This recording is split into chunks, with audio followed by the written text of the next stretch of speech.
Bună ziua și bine v-am găsit la lansarea studiului Argumentele economice pentru incluziunea persoanelor LGBT plus în Europa Centrală și de Est, realizat de către Open for Business. Eu mă numesc Vitalie Cojocari, sunt jurnalist român. O să încerc să moderez acest eveniment. Vă mulțumesc pentru faptul că îl urmăriți. Mai întâi vreau să fac mici anunțuri de organizare pentru cei care vor să urmărească webinarul în limba engleză. Aveți butonul de traducere în limba engleză. Cei care îl urmăresc în limba română, aveți butonul pentru limba franceză. Nu mă întrebați de ce, dar e o chestiune tehnică pe care nu pot să o stăpânesc, dar sper că veți putea înțelege tot ce se va discuta aici.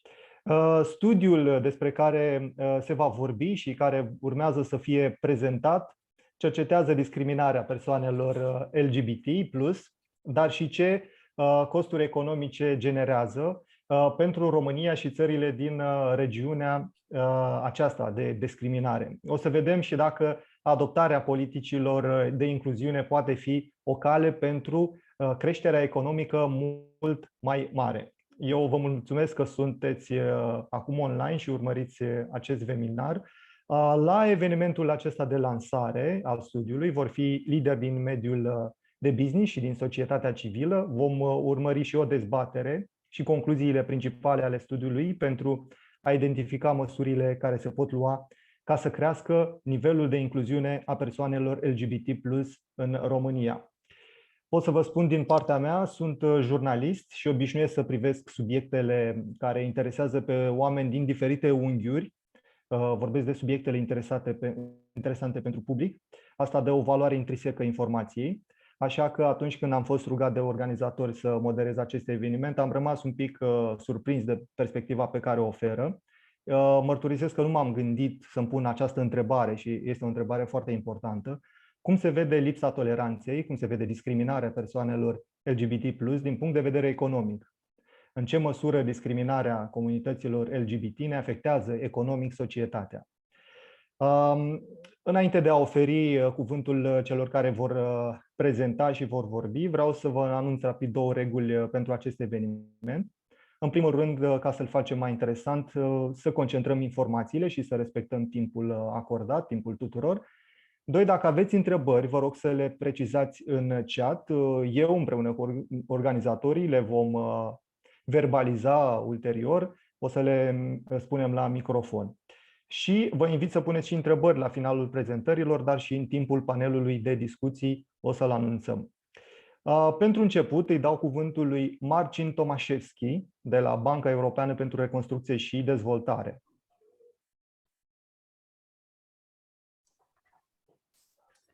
Salut, thank you, Vitaly, and thank you all for inviting EBRD to this very important event.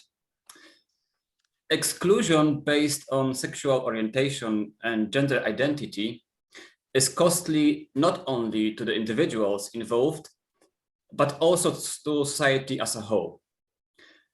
Promoting equality of opportunity and inclusion of gender and sexual minorities is thus not only the right thing to do, but also an economically smart thing to do.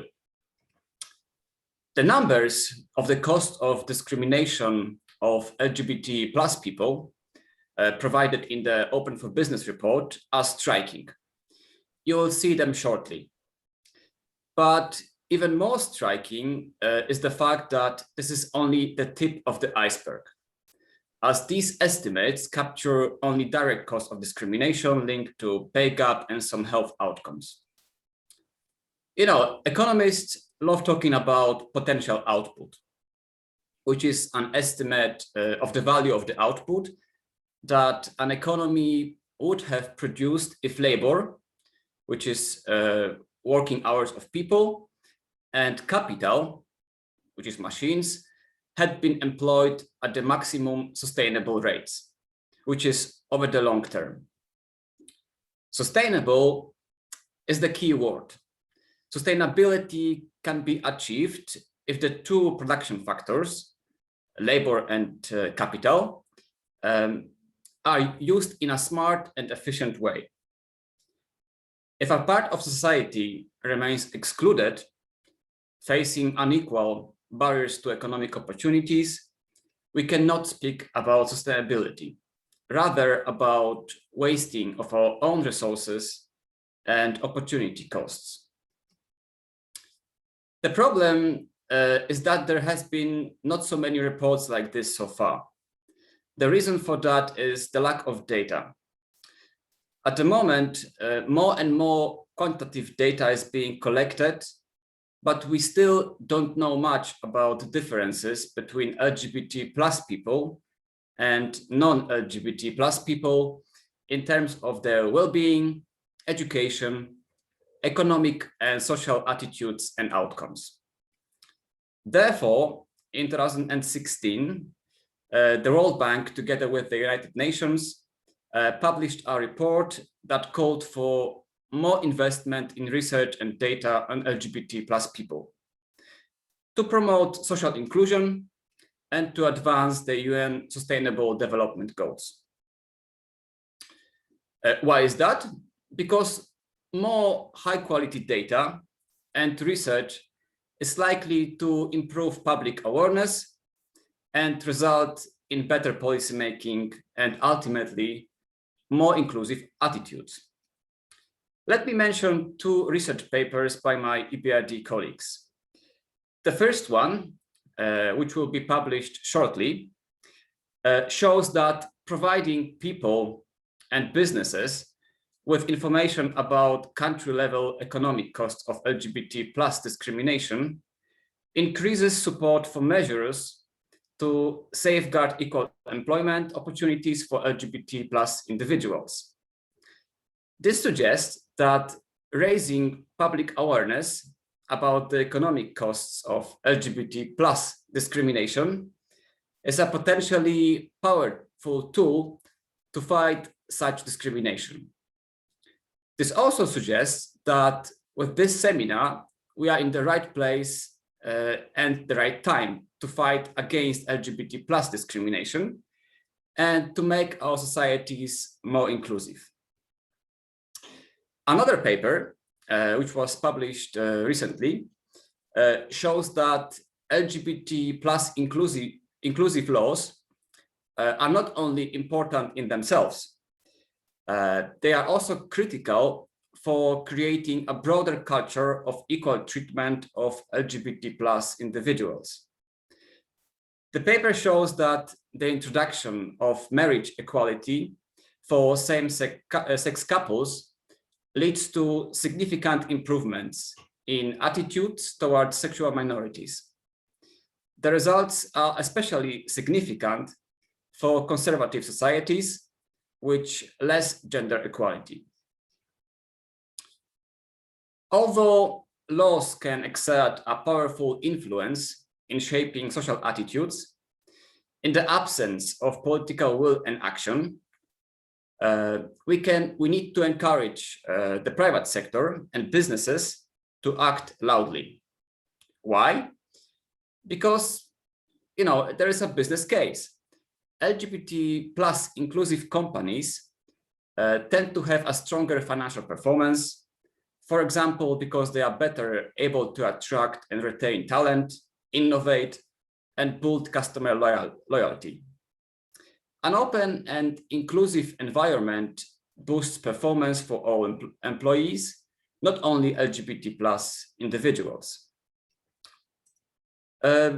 According to the 2019 Warsaw Stock Exchange study, about 90% of investors claim that higher environment, social, and governance standards, the so-called ESG standards, decrease companies' risk profiles, making them more attractive as they are expected to bring better returns. Also, evidence suggests that companies that exclude LGBT plus individuals are also less able to anticipate the needs of all customer groups and miss out on the global spending power of LGBT plus customers. And last but not least, businesses should not remain silent when discrimination and propaganda escalate. which can be seen, for instance, recently in Poland or Hungary. Because businesses can serve as powerful agents of change by raising awareness among their customers. And if we see that public sector is not, fulfilling its role in sharing the right information, this should be a moral obligation of the business society, especially in the private sector.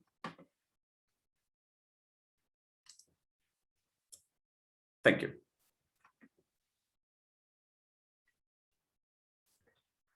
Mulțumesc, Marcin, pentru prezentarea ta.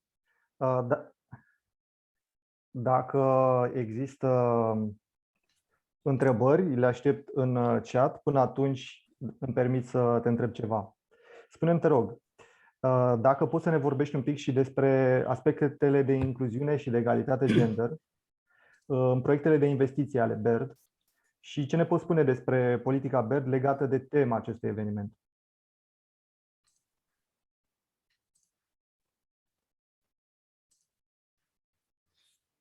Thank you, Vitaly. So as you know, EBRD is a development bank, also an investment bank, which was created 30 years ago. And the key goal of the bank was to support, economies which had centrally planned economies to transition to market-based economies. So at the beginning of our operation, so we used to do a lot of privatizations. We also helped the governments in shaping structural reforms to create markets and more generally market institutions. But the thing is that in order to keep markets functioning in a sustainable way, we at the moment try to target the qualities of sustainable market economy. And we try to target 6 qualities. And these are, competitive, well-governed, resilient, green, integrated, and inclusive. And always when we do our projects, especially with the private sector, for instance, providing financing through loans, or equity financing or buying companies' bonds, we try to identify 2 qualities in each of the transaction. And inclusion or inclusive is one of the qualities I mentioned before. And basically, we try to condition our financing so that the client does something beyond what it otherwise would do without our involvement, to improve, for instance, the corporate standards at the company level, plus also not only internally, but also outside. So, for instance, through launching products or promoting activities that increase or improve inclusion in the economy. So at the moment, we mostly focus on gender aspects in our investment projects, but the LGBT plus angle is still being developed as we speak.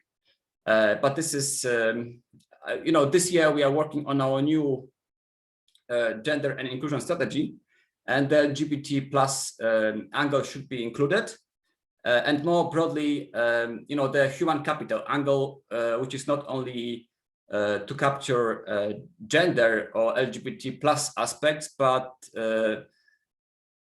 all various other aspects, like also elderly people, people with disabilities, and so on. Because we see that if the different groups are not included, in economic opportunities in our economies, as I mentioned before, we are losing a lot, and this costs us a lot of money, which will, the report presented by George soon will show to you. This is what we do at the EBRD at the moment, and we encourage our client companies to do more on inclusion through in their businesses.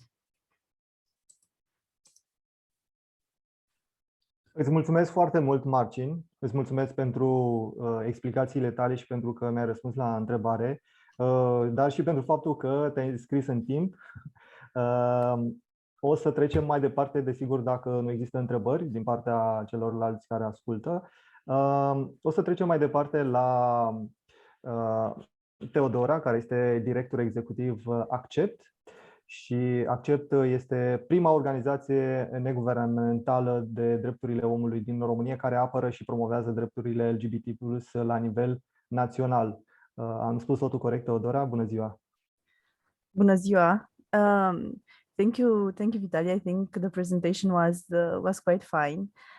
I think I'm going to speak in English in order to sort of keep the language of the panel.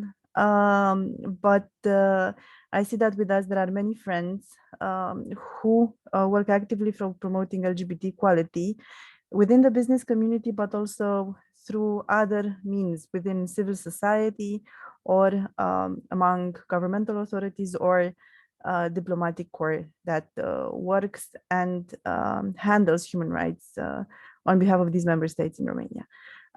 I would like to basically tell you a little bit about the situation of the LGBT community in Romania and develop on how we can better work together for promoting LGBT equality.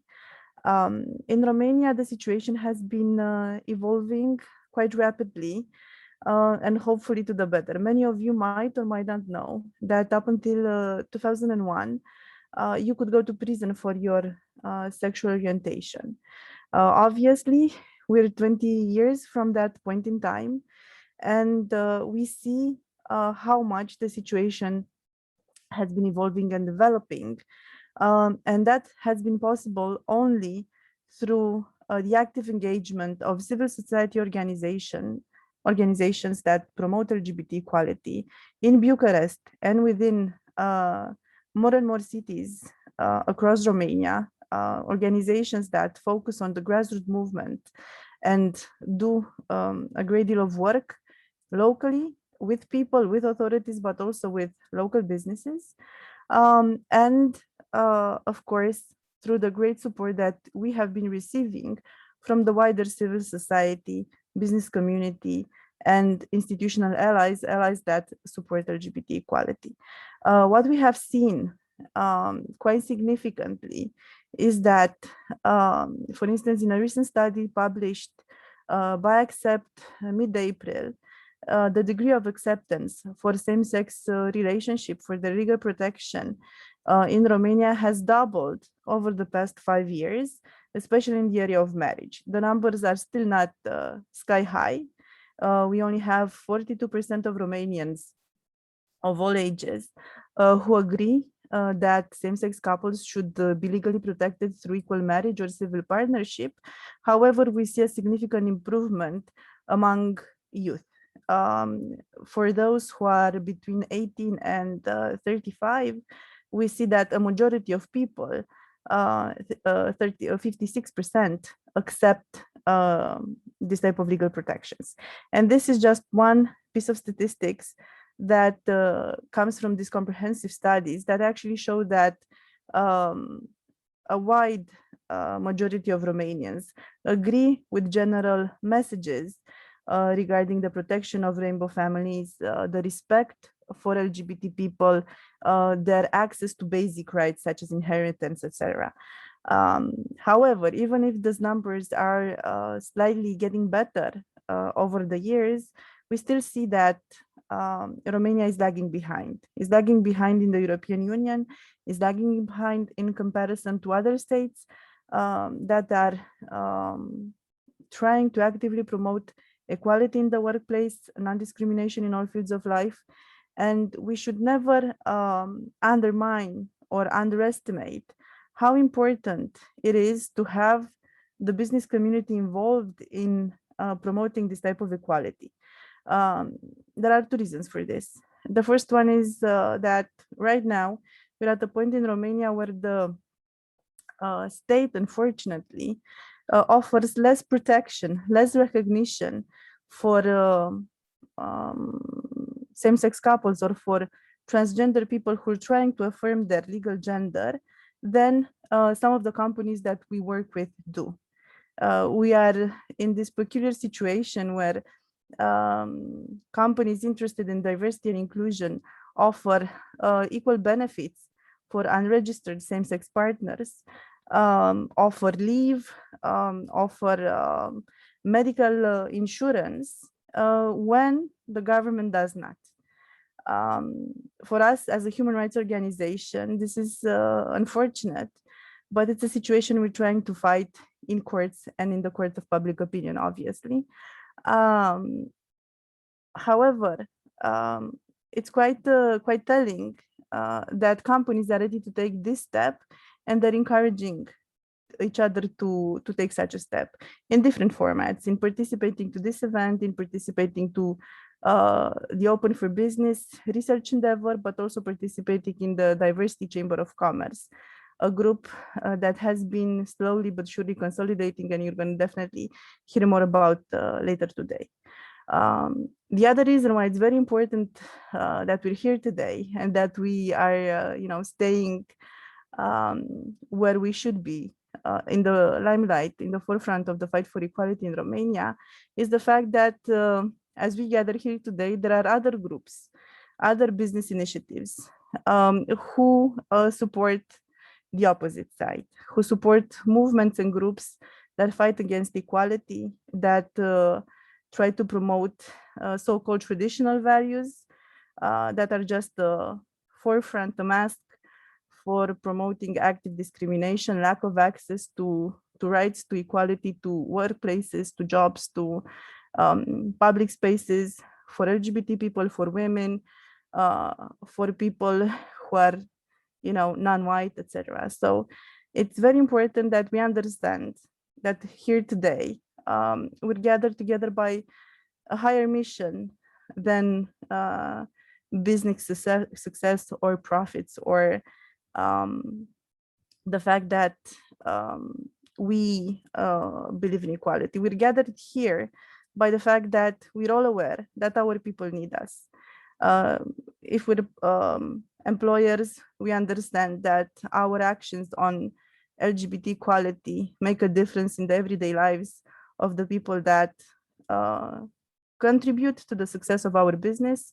If we're members of civil society, we understand that the very livelihood of the people that we work with, that we represent, depends on the acceptance they get in the workplace, on the equal opportunities they have to put bread on the table.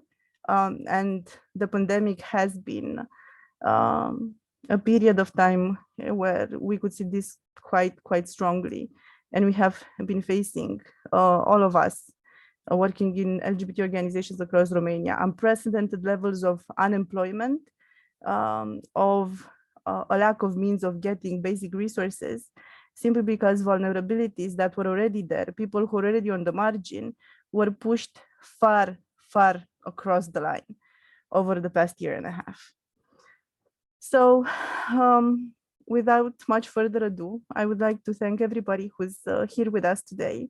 I would like to thank Open for Business for their great research effort and for putting a quantitative measure on the suffering LGBT people face every day in different places, in different types of workplaces in Romania.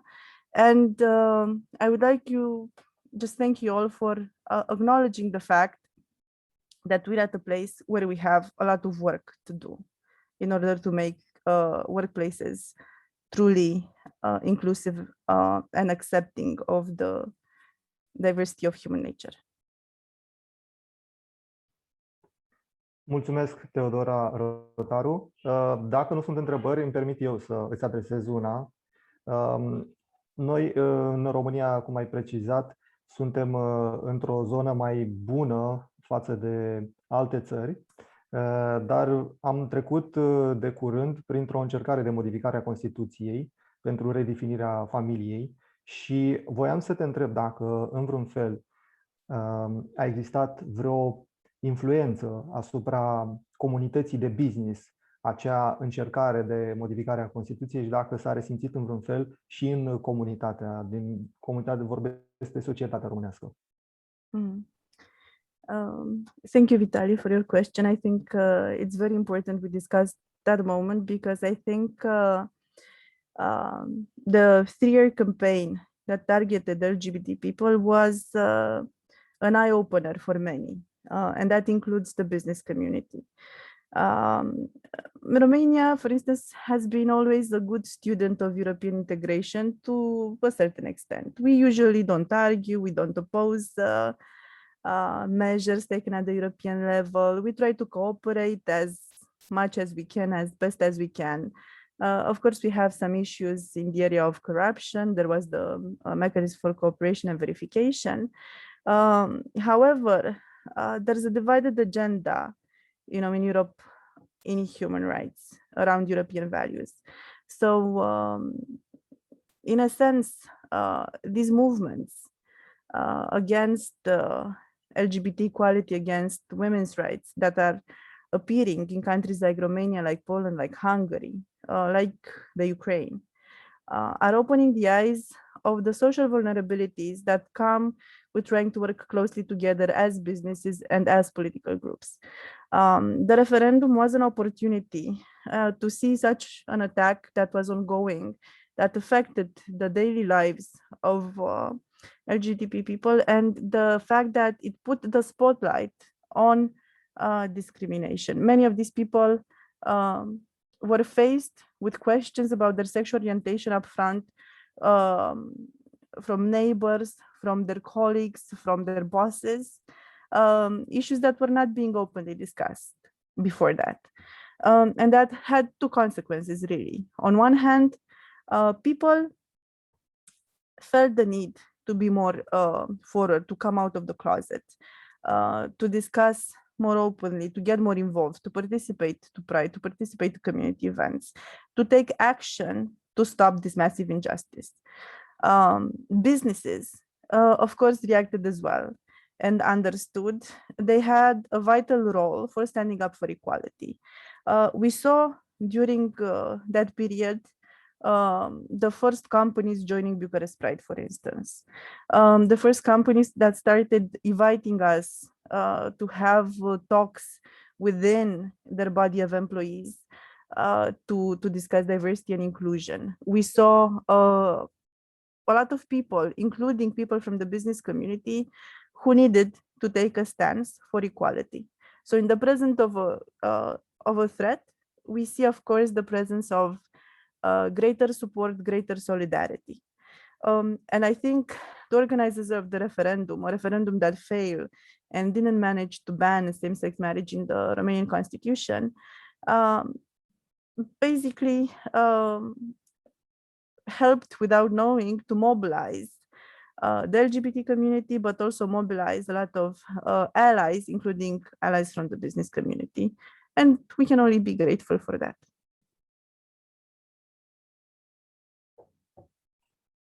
Mulțumesc, Teodora. A fost Teodora Rotaru, director executiv Accept. Îi mulțumim pentru explicații și pentru că mi-a răspuns la întrebări. O să trecem mai departe. Open for Business este o coaliție de companii de anvergură mondială care susține că societățile mai inclusive și mai diverse sunt propice pentru afacerile și dezvoltarea economică. Scopul coaliției este să promoveze pe plan mondial drepturile persoanelor LGBT+, așa că acum urmează raportul pe care îl așteptăm, raportul Open for Business. Prezint pe Catherine Dovey, este director Open for Business, și George Perlov este responsabilul de programe Open for Business în Europa Centrală și de Est. George este și autorul raportului, el este și consultantul unor ONG-uri și fundații din Europa și Statele Unite în strategii de piață și planificare și comunicarea publică. Vă rog frumos să ne prezentați acest raport. Mulțumesc!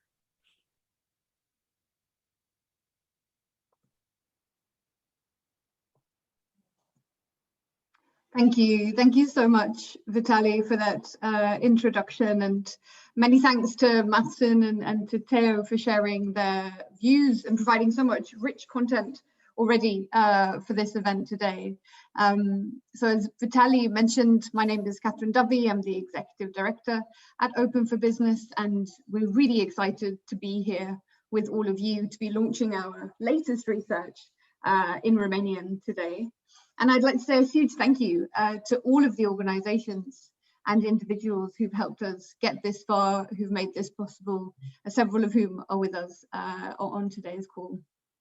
So what I'm going to do is very briefly introduce Open for Business before I hand over to George, who's the author of this report and who will run us through the exciting findings that are in this new research. So by way of introduction, Open for Business is this coalition of global companies. You can see all the logos of the members here, and they've all come together to address LGBT+ inclusion. And at this point, I'd like to say a very special thanks to Google in particular, who helped us significantly by supporting this work alongside the organization Equality Without Borders. Open for Business has actually existed since 2015, and our approach, as you've probably realized by now, is always to take an economic lens to this issue of LGBT+ inclusion, which we found is a really compelling argument. And that's not to say it's not an issue of human rights and dignity, because it is, but we find that when providing the economic data, it can be very, very compelling and helpful. And that's what we want to do. We want to provide the data and the research to business leaders and others who are supporting a push for change. As Matson mentioned at the start, there's a real lack of data in this space, which is a challenge, and so we're very keen to address that. On the next slide, you can see a few examples of some of our reports. As I mentioned, we focus heavily on carrying out research and building this evidence base. And over the years, we've really explored a whole host of different topics. So just to give you a bit of a flavor, we've, for instance, looked at some of the fastest growing companies in emerging markets and what their public stance is on LGBT+ inclusion.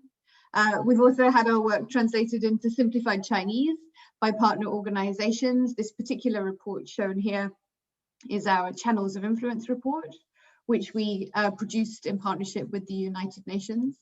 And it gives concrete tips to companies on how exactly to take action on LGBT+ issues in the public sphere.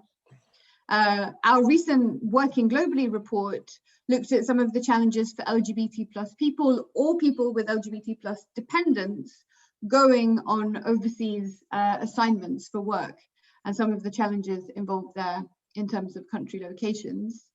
And then most relevant to our discussion today is probably our Kenya report, which was the first report that actually costed out LGBT+ discrimination, which amounted to around $1.3 billion being lost to Kenya per year. But now on to today. So we are here to talk about our new research focused on the economic case for LGBT+ inclusion in Central and Eastern Europe. As you know, this report covers 4 countries: Hungary, Poland, Romania, and Ukraine. And what we've found, actually, what's most telling from this work is that improving the situation for the LGBT+ community in each of these countries is really a critical factor in helping all the countries meet their growth goals for the economies. We really saw that link in practice. So to help us dig into some of these findings a little bit more, let me hand over now to our program lead, George Perloff. George, over to you. Thank you, Catherine, and thanks to everyone again who's here today, and all of our partners, including ACEPT Association and also the Romanian Diversity Chamber of Commerce. Thanks again to Vitaly and Martin for just doing such a great job, and Theo always, of course, for really sharing with us the experience of life in Romania, because as an outsider, it really helps us to understand what the situation is facing the LGBT community. And the big headline really from this research, and my challenge now is to present all of this to you, all 90 pages of this research in 8 slides. But the big finding really is that there is a cost to LGBT discrimination, and we estimated from 0.3% to 1.75% of annual GDP in the 4 countries that we looked at. And unfortunately, that 1.75% number is from Romania. And these numbers come from 2 sources. It's basically from health inequities that LGBT people face, specifically in depression and HIV, where there is proportionally a larger percent of people afflicted with these issues. And also from a wage gap differential, that LGBT people are making less money than their straight counterparts. And the cost is really significant in some of the, just to give you a sense, in the countries, in Hungary, that's the same cost as what's spent on public broadcasting by the government. In Poland, it's what's spent on local secondary education. And in Romania, it's actually the same cost as what is spent on the health ministry per year. That's the same cost as LGBT discrimination. So now I'll talk a little bit more about the impact on the economies and on the businesses in the region. And in the report, we look at a number of economic indices, and we compare them to LGBT rights data. And the LGBT rights data is from a group called the F&M Global Barometers, which looks at how the rights are in each country across the world in terms of whether LGBT people are being prosecuted or being protected, persecuted or protected by the governments there. And so some of the areas we look at are competitiveness. I think Martin was referring to it before, that competitiveness is a key factor in a country's success. We look at the ease of doing business, how easy it is for foreign companies to set up in these countries. We also looked at the innovation from the Global Innovation Index, and then we looked at the basic per capita GDP. And what's interesting is that all of these data correlate very strongly with LGBT rights. So basically meaning that the more competitive countries are, the more they're have better LGBT rights, et cetera, et cetera. And we did a regression analysis of the correlation on GDP, and we found that a 10% increase in LGBT rights was associated with a 3,100 euro per capita GDP gain. So it really comes down to the fact that it's economically much more sensible to be LGBT inclusive and have laws and legislations that protect LGBT people than to have those that persecute and prosecute them. We also look at a number of reputation issues. And, I think, as we know, LGBT people are facing hard times across the world. And this is also very true in this region. And national reputation is one of the arguments that Open for Business makes in its reports. And you'll see here, there's a lot of negative press that's coming to outside of the region from this region. So, and especially in Poland and Hungary, as we referred to before, a lot of that news is about the LGBT free zones in Poland, and also the news about the gender recognition law being passed in Hungary, which means that people who can change their birth records if they're transgender, and also the recent ruling there that LGBT people can't adopt children. So this news, has an effect, obviously, on the reputation of all of these countries and its perception from the outside. But we also see there are some real, numbers and issues affected by this as well. On the left here, you see a chart, and this is actually looking at media analysis of the ban on same-sex adoption in Hungary. And we looked at the countries that are the biggest investors in Hungary. And we saw there were over 250 articles written about this issue in these countries. And we see that, that's obviously changing public opinion about Hungary in these countries. The picture on the right, if you don't recognize it, is the European Medicines Agency, which is now in Amsterdam. It used to be located in London before Brexit, and the organization did a survey of its employees before they moved to see where the best places would be and where people would be interested in moving. And what they found is that there was not an interest in moving to places like Warsaw or Bucharest, because the main reason was that they were seen as not open and not welcoming societies. And in fact, 70% of the EMA employees said that they would leave the organization if it moved to Warsaw or Bucharest.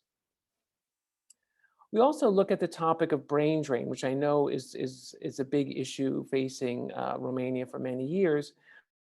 But what we found, our interpretation of this, is that people are leaving the region to go to more open and more inviting countries that are for LGBT people and others. Excuse me.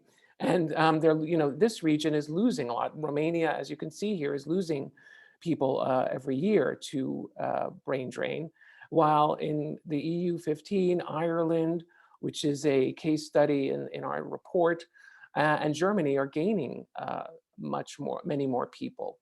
So we see that there's this exodus of people from the region to more open societies.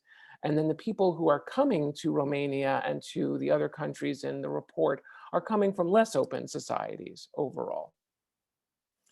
But then let's look at some of the business side of things. And I think that Marcin referred to this a little bit before. This is a study from Credit Suisse that basically shows that companies that are LGBT inclusive perform better. And you can see this over time, excuse me, on the red line there is showing how the LGBT companies are performing better. We also did an analysis of companies listed on the Polish stock exchange in Warsaw.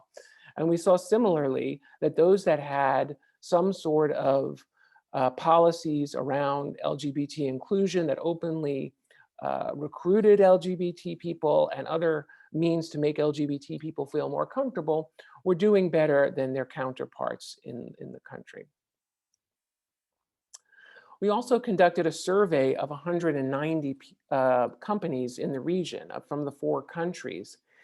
And I think what we found very eye-opening and welcoming is the fact that there is a commitment overall in the region by companies for diversity and inclusion, even when the policies and the actions of the government are not so inclusive.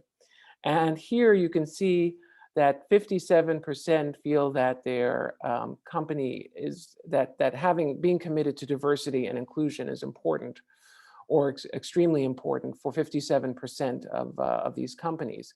And that number actually in Romania is 63%, just to give you a sense of how the Romanian results were.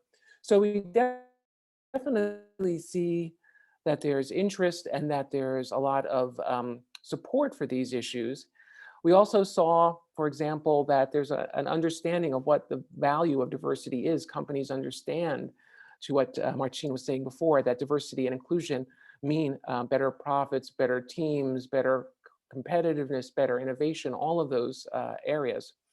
And interestingly, we found that even when rights were not given to people in certain countries, they were given through companies. So for example, in Poland, we found a very high number of companies there. 1 in 5 were giving LGBT partnership benefits, even though that's not even a legal possibility in Poland at the moment. And we're also really inspired by a number of companies, and these are just a few that we picked out from the report. In Poland, there's this company called Monterey, which is a tech company, which has decided, the leader of the company is an ally of LGBT people, and he was very upset by how the government was portraying LGBT people during the recent elections there, and started speaking out on social media about this. And it also led them to rethink their whole diversity and inclusion practice. On the right, you can see an ad from Forbes magazine in Hungary. This is signed by 100 leaders of companies in Hungary, large and small, including some big names like Google and IBM and BlackRock and others that you would recognize, but again, a number of small companies as well. And I think it's really important for us to see both the multinationals, which I think have adopted a lot of these principles, but to see smaller companies that are really jumping for these efforts. And lastly, on the bottom left in Romania, Accenture has done a great job. Their Pride contingent here shown at Bucharest Pride, but they've also implemented numerous policies that other companies are beginning to use as a model. And they've signed on, when Theo was talking before about legislation, they've signed on actually to a petition to have same-sex partnership in Romania. So they've spoken out about the issue in Romania. So that's really all I have to say about the report for right now. There's a lot more to read in it, and happy for any questions you may have. And just to give you a sense, you know, the reports have all been translated into each of the 4 languages of the country. So I hope that the Romanian one will be of interest to many of our participants today, and please do feel free to share it. And we're now really building out from here our partnerships and our programs in the region so that we can take this learning and help businesses, civil society, and ultimately the governments in these countries to take better actions to LGBT inclusion. So thank you. Mulțumim pentru această prezentare. Dacă nu sunt întrebări, voi încerca eu să formulez una. Sunt foarte curios și poate ne răspunde Catherine sau George, dacă vreuna din companiile care au participat la acest studiu sau care sunt, de exemplu, pe frontispiciu sau care au vorbit deschis despre toleranță, despre problemele pe care discriminarea le creează în societate, au resimțit ceva presiuni din partea societății sau din partea instituțiilor publice ale statului după ce au vorbit de aceste probleme.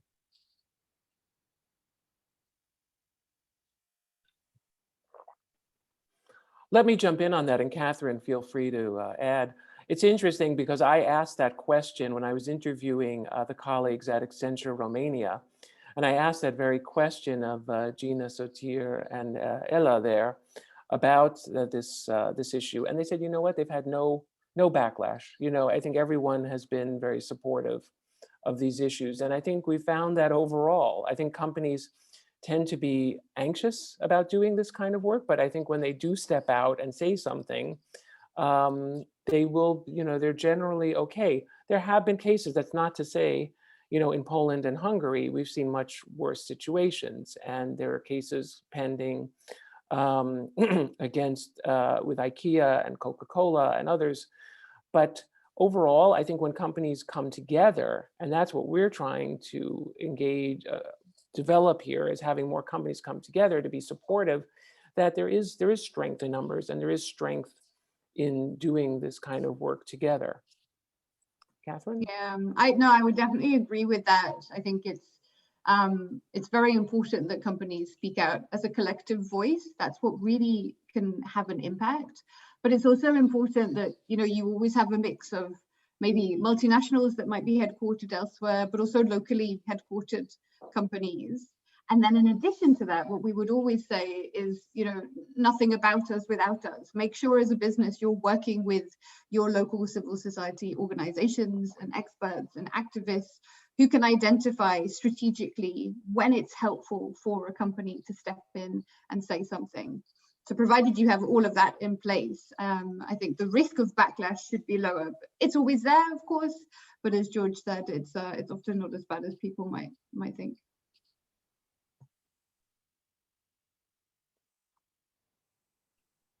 Mulțumesc. O să mai încerc să adresez o întrebare foarte scurtă. Spuneți-mi, vă rog, ce se poate face, de exemplu, în România sau în țările din estul Europei pe care le-ați menționat pentru a crește nivelul de incluziune a persoanelor LGBT+, pentru că, înțeleg, aici există cea mai mare problemă.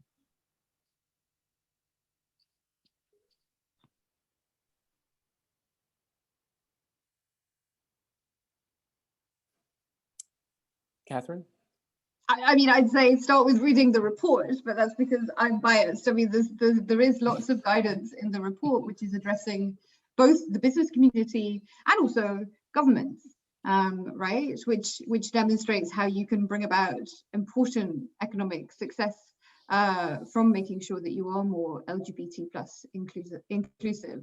But if you're a company at the very beginning of this journey, and this whole thing looks, looks quite large in terms of the strategy, then I would say something like start with your allies. I've seen lots of companies who begin by setting up ally programs, and that brings about two benefits. One, you get to work with those people who want to support our community. And the second is that if people aren't yet comfortable to be out at work in a company setting, they can join these groups as an ally, right? And then it gives them a little bit of time to feel more comfortable with it. So that's always my first piece of advice when getting going from the very beginning. But otherwise, there is plenty to read about in this report.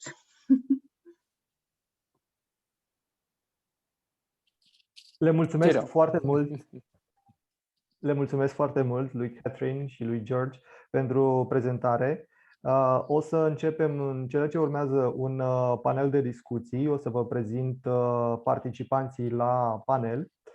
Discutăm așadar în continuare cu Sara Del Fabro, este reprezentant în cheia din sud-estul Europei. Enumer țările Croația, România, Serbia, Slovenia, Ucraina. Este CEO and Chief Sustainability Officer IKEA și aș avea o întrebare. Cum reușește IKEA să asambleze ideea de diversitate și să dezasambleze discriminarea minorităților LGBT+ în cadrul companiei, dar și acolo unde reușește în societate?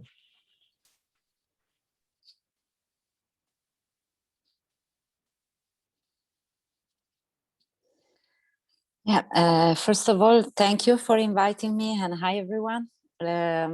And thank you for this question, because it gives me the opportunity to talk about how IKEA, as a humanistic, value-driven company, is putting diversity and inclusion at the core of what we are doing. And we strongly believe that to have an approach that is to create a safe environment, including all the diversity, is, as you said before, not only a matter of human rights, but it's also very smart from a business point of view. And I have to say that in the last years, IKEA in Southeast Europe has done several things in order to work on that. Supporting and celebrating every year the Idaho campaign and trying to create awareness among our co-workers about that topic. In IKEA, we believe that every co-worker has to stand up for his or her rights, and for the others. So this is the way we are working with our culture and values. But we are also strongly supporting the human rights and the inclusion of the diversity in our culture, looking into the role of our leaders. So our leaders are responsible to identify the barriers, are responsible to lead by example. And this is something that step by step is helping to create an IKEA culture. It doesn't matter which is the market that we are sitting in. A couple of years ago, we have done an internal survey in order to understand what was the perception and towards our coworker about how inclusion is in IKEA.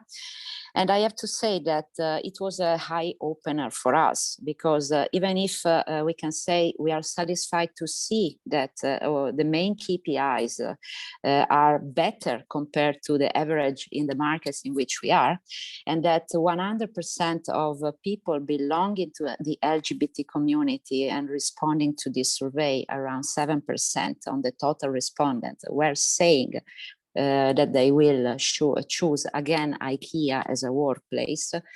there is a long journey for us that needs to be done. That's why this year is the year in which we are going bolder with that. And we have decided to go externally with a big campaign and you will see also in Bucharest our billboards. You will see on our social media the fact that we are standing for that, and we will also use the stores that are important customer meeting point for us, putting the rainbow flag for the very first time in Romania in order to create a clear symbol of what it means for us to stand for that.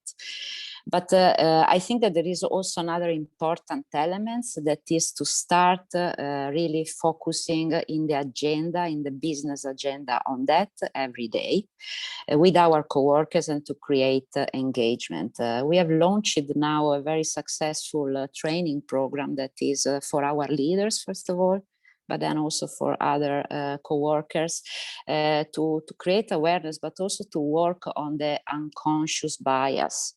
And we strongly believe that this is one of the things that we need to discuss the most in order to support people to really feel that is a safe environment, because it's stated very clearly in all our documents when it's about our INCA policies connected with the human rights that we want to create this environment. It's part of our code of conduct to really create a space that is free from discrimination, and it's also part of the way we are working with our supply along the chain with the document that is mandatory for everybody, that is the IKEA way standards, to focus also on the discrimination based on gender identity and sexual orientation. But at the end, what it matters the most is that in the everyday life, we are able to create this space. And this is where we are today. So I'm happy, really.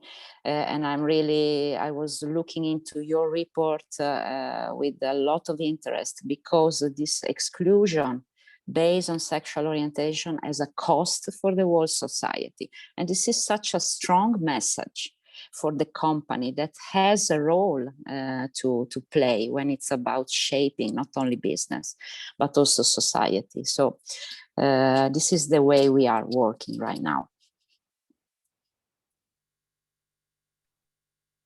Sara Del Fabro, mulțumesc foarte mult pentru răspunsul la întrebare și pentru faptul că ați venit la acest eveniment online. It's a pleasure. Vorbim mai departe cu Peri Vizizi, este președintele Camerei de Comerț a Diversității și Managing Partner la Dentos București. De asemenea, membru al bordului director al Camerei Comerțului Olandei în România, originar din New York, locuiește în București din 2003, dacă nu greșesc, dacă greșesc, vă rog să mă corectați.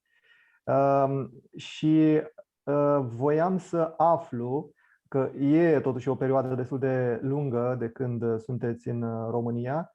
Eram foarte curios în ce măsură s-a îmbunătățit situația persoanelor LGBT+ în România de când sunteți aici și în ce măsură s-a îmbunătățit mesajele companiilor în acest domeniu specific. Yes, thank you very much, Vitaly. Really pleasure to be here, both in my capacity as managing partner of Denton's law firm in Romania, but also as the president of the Romanian Diversity Chamber of Commerce. I think there's been a sea change since I've been here. I mean, this is almost 2 decades, and you know, it was as Teo pointed out, it was close to the date when just being homosexual was illegal in Romania. So we've come a long way, really. And when you look at the numbers in polling of younger people and their support for same-sex recognition of same-sex marriages, this is night and day.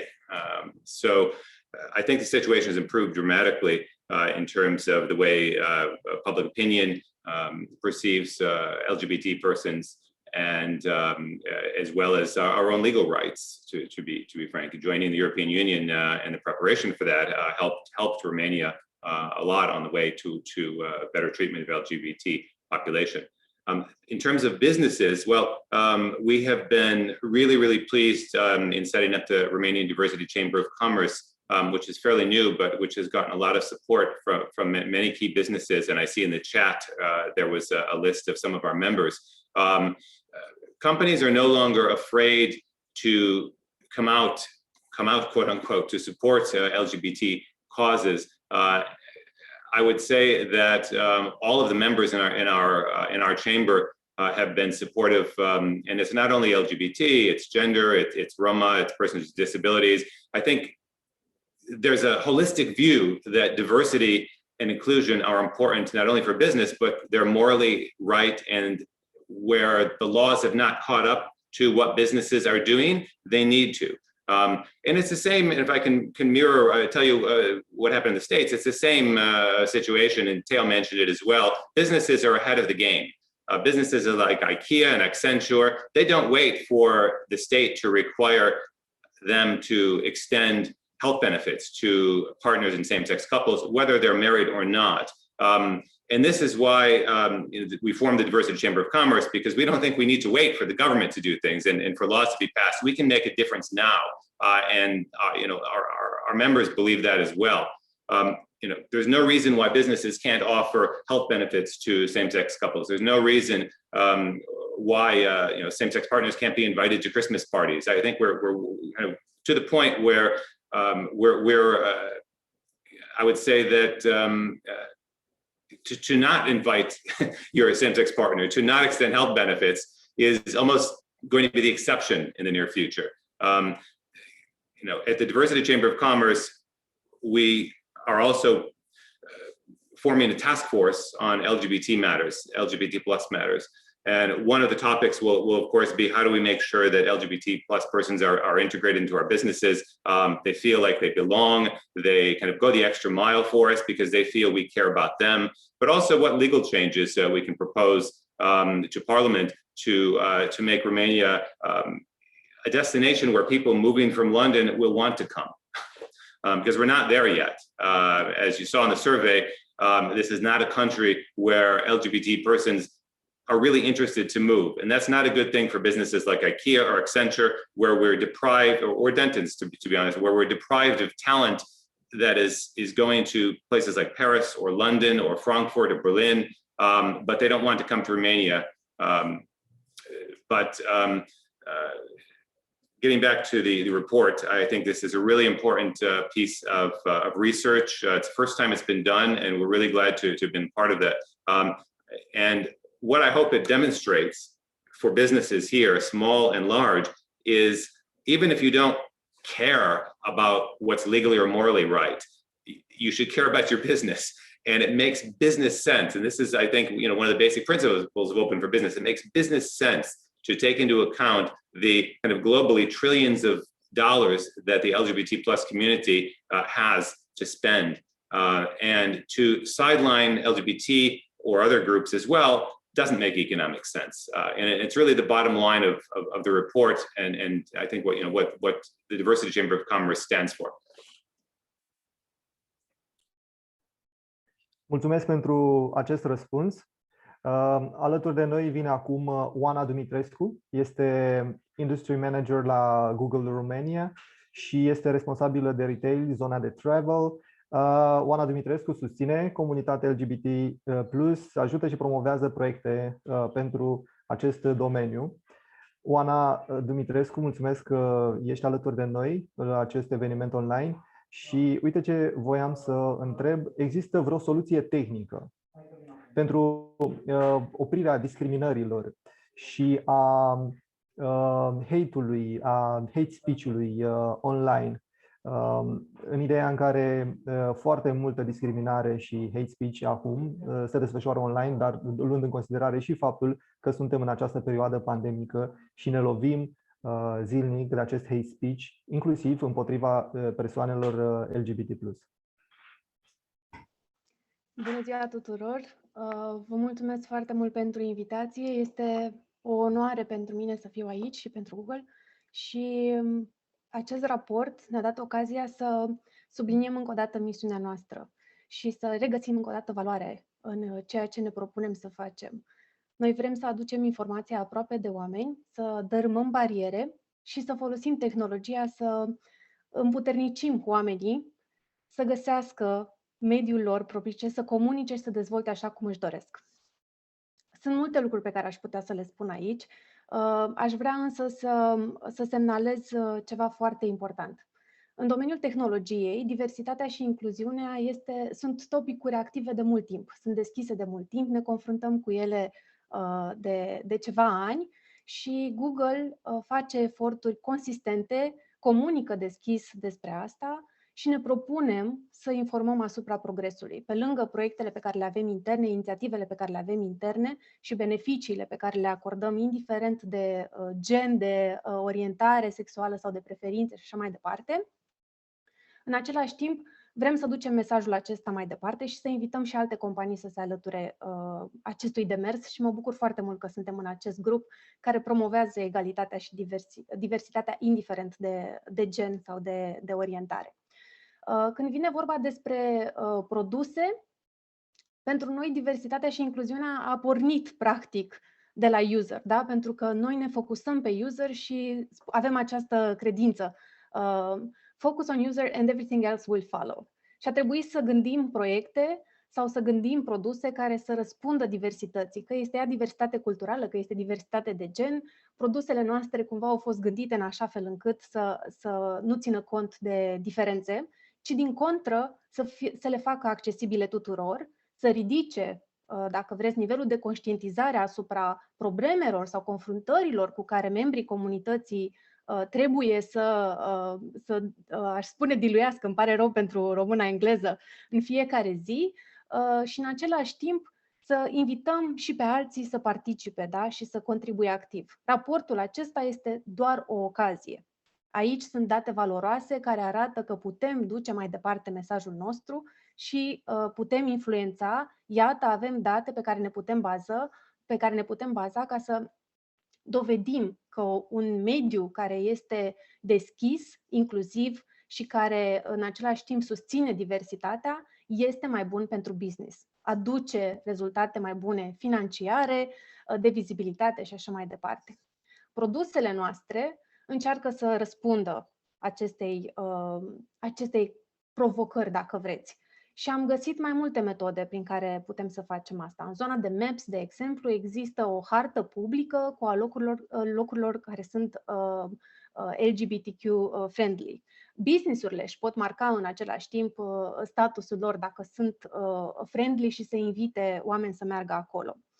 În ceea ce privește mesajul, aș putea spune că în 2019, dacă nu mă înșel, politicile YouTube s-au actualizat în așa fel încât interzic total orice mesaj care este în zona de hărțuire sexuală, care dezumanizează, care provoacă violență sau instigă la violență asupra membrilor comunității, care în general nu este aliniat cu valorile noastre. Noi gândim că YouTube este o platformă pentru oameni unde fiecare își găsește atât informația pe care caută, dar și poate fi o portavoce pentru mesajul pe care îl are. Dar în același timp susținem cu tărie că drepturile omului trebuie respectate, că nu trebuie să judecăm cărțile după copertă și că diversitatea și incluziunea își găsesc locul atât în produsele noastre cât și în compania noastră. Nu știu dacă am răspuns la întrebare, dar suntem aici să răspundem mai departe și să dăm din casă, ca să spun așa, ce alte inițiative și ce alte proiecte avem în zona de diversitate și incluziune.